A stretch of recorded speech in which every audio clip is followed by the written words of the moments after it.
If the last 600 years have taught us anything, it is that popes don't quit. There is no League of Retired Pontiffs, no Holy Father rest home. It is a job for life, or at least it was, until this morning, when over 1 billion Catholics did a collective double-take at the news that Benedict XVI had just given his 2 weeks' notice in Latin.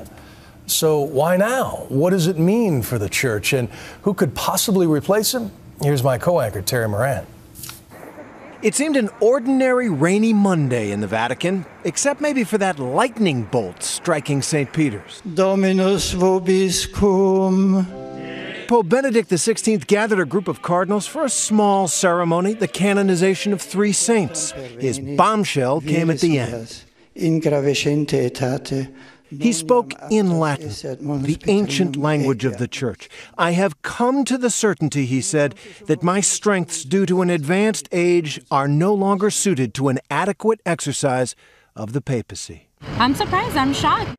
Around the world, from ordinary parishioners to Vatican insiders, the reaction was the same. Today's decision by Benedict XVI to resign from the papacy came as a huge surprise to me, and I think to everyone in Rome and also to everyone in the Vatican. For almost 600 years, it hadn't happened. For almost 600 years, popes died in office.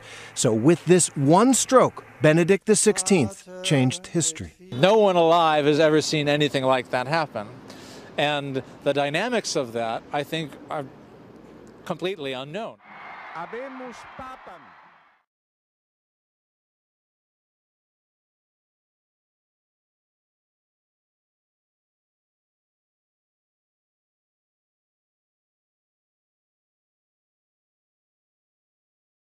Been talked about as an act of God.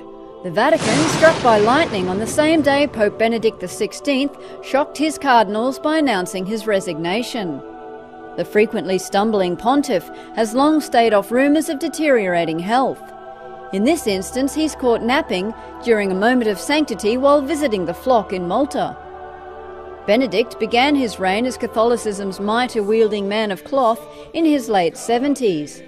He endured a broken wrist and a very public attack, giving rise to concerns that he may become vulnerable after suffering a stroke.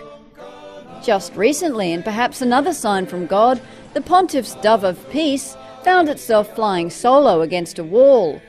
The symbol of harmony and purity was then set upon by a vengeful seagull, leaving the faithful questioning the mind of God. Perhaps the reign of Benedict is ending not because of his age or health, but because he simply didn't have the cool factor of the Pope who went before him.